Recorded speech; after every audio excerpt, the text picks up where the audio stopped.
আসসালামু আলাইকুম প্রিয় খামারি ও কৃষক ভাই বোনেরা, আপনাদের সকলকে শুভেচ্ছা জানাচ্ছি আমার কৃষি টিভির পক্ষ থেকে। দেশ ও দেশের বাইরে থেকে যে যেখান থেকে আমাদের অনুষ্ঠান দেখছেন, আপনাদের সকলের প্রতি শুভকামনা রেখে শুরু করছি আমাদের আজকের প্রতিবেদন। আজ আমরা আসছি নরসিংদী জেলার শিবপুর উপজেলার বারোয়ালগি গ্রামে রূপালী বাংলা এগ্রো ফার্মে। এখানে মোহাম্মদ ফরহাদ রাজা ভাই ইংল্যান্ড থেকে হাইব্রিড জাতের টার্কি আমদানি করে একটি সুন্দর খামার গড়ে তুলেছেন। এখানে 25 থেকে 30 কেজি হাইব্রিড টার্কি পাওয়া যায়। চলুন দর্শক, আপনাদেরকে খামারটি ঘুরে দেখাই, তারপর ঘুরে এসে জানাচ্ছি বিস্তারিত।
আচ্ছা ভাই, আপনি এই অদ্ভুত টার্কির খামারটা কিভাবে শুরু করলেন?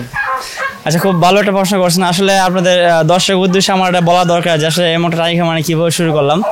তো আসলে আমার জীবনের প্রথম থেকে যখন আমি এখনও পড়াশোনা করি, তো পড়াশোনা করার পরে আমি চিন্তা করলাম যে আসলে বাবার কাছে কত টাকা নিব, জীবনে কিছু করতে হবে।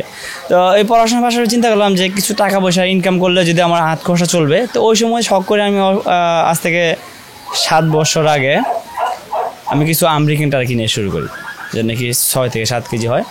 ওটা নিয়ে শুরু করার পর আমি বেশ কিছুদিন আমি এটা নিয়ে কাজ করি। তো একটা সময় আমেরিকান টার্কি যেটা, এটা 6 থেকে 7 কেজি হওয়ার পরে এটা মার্কেটটা আস্তে আস্তে কমতে থাকে। তখন আমি চিন্তা করলাম যে এটার মার্কেটটা কী কারণে কমতেছে। তখন অনেক চিন্তার মধ্যে দেখলাম যে আসলে আমাদের মূল ব্যবসা ছিল বাচ্চা বিক্রি করা, আমেরিকান যে টার্কিটা। তখন আসলে একটা পর্যায়ে চলে গেছে যে এটা আমেরিকান টার্কি যাই টার্কি হোক, এটা আমার মূলত মাংস হিসেবে বিক্রি করতে হবে, শখ আর মানুষের থাকবে না। তো একটা পর্যায়ে আমি চিন্তা করলাম যে শখের দিন তো শেষ, এখন এটা মাংস করতে হবে, মাংস করলে মানুষের খাওয়ানো যাবে, আর মানুষ যেটা খাবে সেটা বাংলাদেশে থাকবে। তো ওই সময়টা আমি আমেরিকান টার্কিগুলাই একটা সময় বিক্রি করে দিলাম। বিক্রি করে দেওয়ার পরে আমার এই বড় মাধ্যমে আমি ইংল্যান্ড থেকে কিছু ডিম আনলাম। তখন অবশ্যই অত বিশ্বাস যাইতাম না, আসলে এতটা মুরগ 30 কেজি হয় আমি নিজে বিশ্বাস যাইতাম না। তো ওই সময় আমি যখন আনার পরে আগামী বিগত 2 বছর আগে আনার পরে দেখা গেছে আমার যখন 6 মাস সময় হয়, তখন যে প্রত্যেকটা পুরুষ ওজন 30 কেজি হচ্ছে, মহিলাগুলো 18-20 কেজি হয়ে গেছে। তখন তো আমি নিজে বিশ্বাস গেলাম যে আসলে এটা অবশ্যই কিছুই না, একটা টার্কি 30 কেজি হতে পারে। তখন আমি চিন্তা করে দেখলাম যদি একটা টার্কি 25-26 কেজি হয়, তা 200 টাকা কেজি হলেও আপনার 5,000 টাকা আসে। তো লসের তো কিছুই না এখানে। 5,000 টাকা টার্কির মূল্য, একটা ছাগলের মূল্য দাম কত? আর 6 মাসে একটা ছাগল হয়তো 5,000 টাকা আসে, তো আমার একটা টার্কিও 5,000 টাকা আসে। তো ওই থেকে আমি আমেরিকান টার্কিগুলো আমার খামার থেকে বিদায় করে দিলাম। বিদায় করে দেওয়ার পর আমি এই হাইব্রিড নিয়ে শুরু করলাম। আজকে 2 বছর পর্যন্ত হাইব্রিড নিয়ে কাজ করেছি। এখন পর্যন্ত আমি হিসাব করে দেখি যে বিগত 7 বছর যে টাকা ইনকাম করছি, আমি আলহামদুলিল্লাহ 2 বছর তার দ্বিগুণ টাকা ইনকাম করছি, এই শুধু এই উন্নত জাত হওয়ার কারণে। আপনি এই টার্কিগুলো কিভাবে লালন পালন করতেছেন? আসলে লালন পালন বলতে আমি যদি বলি এক কথায়, যে আমাদের বাংলা যারা আমেরিকান টার্কি লালন পালন করছে আগে, বা দেশি মুরগি লালন পালন করছে, এখানে ব্যতিক্রম কিছুই নেই। শুধু ব্যতিক্রম এতটুকুই যে এটা একটু ওয়াইটটা বেশি বিদায় একটু কেয়ার করতে হয়, যেমন ধরুন গরমের দিন একটু পাখা দিতে হয়, একটু কেয়ার করতে হয়। আর এমনিতে আপনাদের কাছে আমরা গাছটা বেশি খাওয়াই, ফিট রাত্রেবেলা দিই। এই নর্মাল টার্কির মতোই স্বাভাবিক লালন পালন, কোনো ব্যতিক্রমী বা কোনো কঠিন কোনো কাজ এখানে নাই আপাতত। আপনি এই টার্কিগুলোকে কি খাবার দেন এবং কতবেলা খাবার দিতে হয়? আসলে আমি একটা খুব খুশি সংবাদে বলতে পারি যে আসলে বাংলাদেশের ভেতরে, বিশ্বের ভেতরে এমন কোনো মুরগি নাই যেটা ঘাস খাওয়া পালা যায়। অ্যান্ড আলহামদুলিল্লাহ আমাদের এই টার্কিগুলো আমরা 75% ঘাস খাওয়াই, বাকিটুকু আমরা ফিট খাওয়াচ্ছি। তো আমরা ক্যালকুলেশন করে দেখলাম যে যেহেতু ঘাস খাওয়াই পালতে পারতেছি, তো আমাদের লাভ অংশই বেশি, কারণ ঘাস তো আমাদের কিনে আনতে হইতেছে না। তো এই জন্য আমরা যদি মাংসটা যাই বিক্রি করি, আমাদের খরচা খুবই কম। আর এমনিতে পানির সাথে ওষুধ চলে, বিভিন্ন ভ্যাকসিন আছে, দেখা গেছে লিন্টেলগুলো পরিষ্কার করি, সব মিলে একটু কেয়ার করি। আর খাবারটা বলতে আমরা বেশিরভাগই ঘাস খাওয়াই, এটাকে ঘাস খাওয়ানো পালন করি। এই যে আপনার এদের উন্নত জাতের হাইব্রিড টার্কি, এটা তো বাইরে থেকে আমদানি করা, বাংলাদেশের আবহাওয়া এগুলা পালনযোগ্য কীরকম? আসলে প্রথম পর্যায়ে একটু কষ্ট হয়েছিল, যখন নাকি আমি শুরু করলাম তখন আমাদের একটু গরমে একটু সমস্যা করে। তখন আমি প্রথম পর্যায়ে গরমের সমস্যা করার পরে এই ফার্মটা আবার চেঞ্জ করার পর চিন্তা করলাম যে একটু শান্ত পরিবেশ, যেখানে গাছ আছে, একটু ছায়া আছে, ওই জায়গায় আমি ফার্মটা করি। তখন এই ফার্মটা হস্তান্তর করার পরে এখানে আলহামদুলিল্লাহ মানে আমি পরিবেশের সাথে টার্কিটা খাপ খেয়ে নিয়েছি, এখন খুব ভালো আছে আলহামদুলিল্লাহ। তো টার্কি মুরগি সাধারণত কী রোগে আক্রান্ত হয় আপনি? আসলে ভাই এটা কথা বলতে এখানে আমরা যতটুকু আমাদের এক্সপিরিয়েন্স থেকে আমরা বলি যে আমাদের রোগ বলতে আমরা শুধু এতটুকু বলি যে রোগ দুটা, আমার দিক থেকে আমি বলেছি রোগ দুটা। অনেকে বলতে পারে যে এতটুকু আমার রোগ দুটা বলেন কীভাবে? ঠান্ডা আর পেট খারাপ। এখন ঠান্ডা হলেই সে জ্বর হচ্ছে, জ্বর থেকে আমাশা হচ্ছে, পেট খারাপ থেকে হচ্ছে, মানে আমি মূল থিম বুঝে যাচ্ছি যে এই ঠান্ডা আর জ্বর থেকে বিভিন্ন রোগের সৃষ্টি হচ্ছে। মানে আমরা যদি ঠান্ডার জ্বরটা কন্ট্রোল করতে পারি তো এখানে আমাদের রোগ আর ঢুকতে পারতেছে না, মানে ঠান্ডা আর পেট খারাপের ভিতর দিয়ে অন্য রোগগুলাই প্রবেশ করার সুযোগ পাচ্ছে।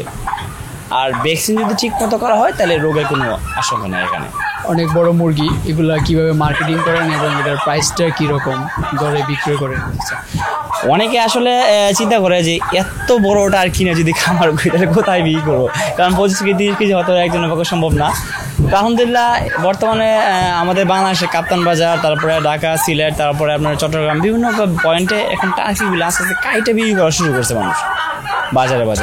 তো আলহামদুলিল্লাহ কাপ্তান বাজারে বিভিন্ন পাইকারি আমাদেরকে ফোন দিলে পাইকারি আসে এখান থেকে নিয়ে যায়, মাংস বিক্রি নিয়ে কোনো টেনশন করতে হয় না আমাদের। আচ্ছা ভাই, আমরা দেখলাম সব খামারে গিয়ে দেখি যে পুরুষ মহিলা একসাথে থাকে, আপনার এখানে দেখলাম অদ্ভুত একটা ব্যাপার যে পুরুষ এক সাইডে মহিলা এক সাইডে, এদিকে কীভাবে ব্রিডিং করান? আসলে এটা অনেক কাছে অবাক মনে হয় যে পুরুষ মহিলা আলাদা, কিন্তু আমাদের জন্য ইজি, আমরা একটা পর্যায়ে এটা শিখে নিছি।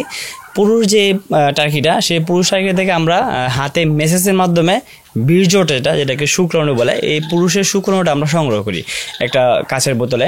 ওটা মান নিয়ন্ত্রণের মাধ্যমে আমরা 1 থেকে 2 মিনিট বা 10-15 মিনিটের ভিতরে আমরা মহিলা যে টার্কি আছে, যে ফিমেলটা, ওটাতে এই পুরুষের যে শুক্রাণুটা বীর্যটা ওটা আমরা পুশ করে দিই। এটা আমরা সম্পূর্ণ কৃত্রিমভাবে করে থাকি, যাতে আমাদের ডিমের পার্সেন্টেজ থাকে 90 থেকে 95%, মানে ডিম না ফুটার সম্ভাবনা নাই বলে এখন না থাকলে হয়। আচ্ছা, আপনারা ডিম থেকে কিভাবে বাচ্চা উৎপাদন করেন এটা একটু বলুন। আসলে আমাদের যে ডিমগুলো সবই আমাদের উর্বর ডিম। তো উর্বর ডিম হওয়ার আগেই বললাম যে একটা কথা যে আমাদের সিমেন্সকে আলোচনা করি উর্বর ডিম। তো উর্বর ডিমগুলো আমরা মেশিনের মধ্যে ফুটাই, আপনার 28 দিন লাগে টার্কি ডিমটা ফুটে আসতে।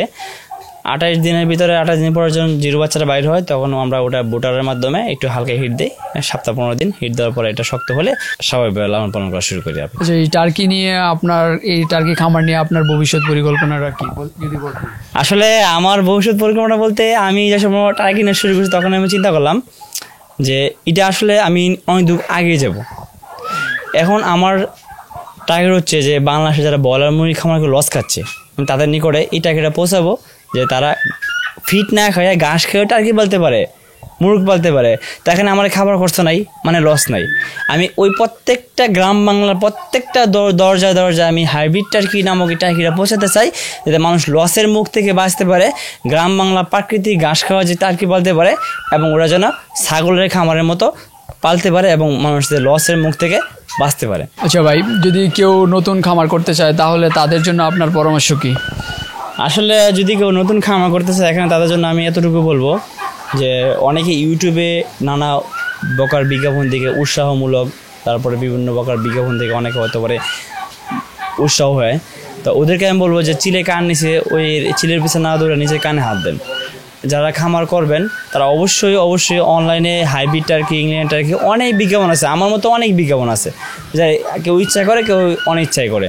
তো ওদের বিজ্ঞাপনের দিকে না তাকায় আপনারা নিজেরা খামারে আসেন, খামার এসে দেখেন যে যেই বীজটা নেবেন সেই বীজটা কি আসলে অরিজিনাল হাইব্রিড, আসলে কি অরিজিনাল ইংল্যান্ডের টার্কি, ওরা যাচাই বাছাই করার পরে খামার থেকে বাচ্চা নেবেন।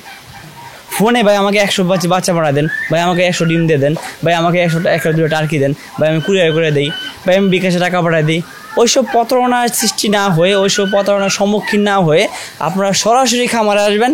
খামারে এসে নিজে দেখা বুঝা নিজের জিনিস নিজেরভাবে সংরক্ষণ করবেন। কারণ কারোর উপর ডিপেন্ড করবেন না যে সে খুব ভালো মানুষ। ভাই ভালো মানুষ খারাপ হইতে বেশি কোনো সময় লাগে না। তো ভালো বীজ সংগ্রহ করবেন নিজের খামারে এসে, যে এটা কি অরিজিনাল কিনা। তো এটা আমাদের খামারিদের জন্য, সবার নতুন খামারের জন্য আমার এটাই কথা।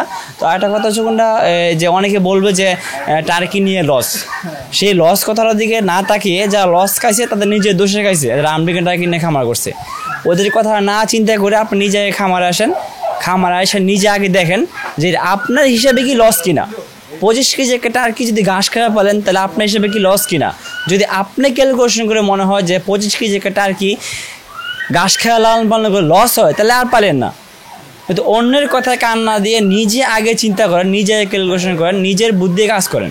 তো আমি দর্শকের জন্য এটাই বলবো যে আপনারা খামার করার আগে আর খামার পরিদর্শন করেন। ধন্যবাদ ভাই আপনি আমাদেরকে সময় দেওয়ার জন্য। আপনাদেরকে ধন্যবাদ যে আপনারা আমাদের খামারে আসছেন।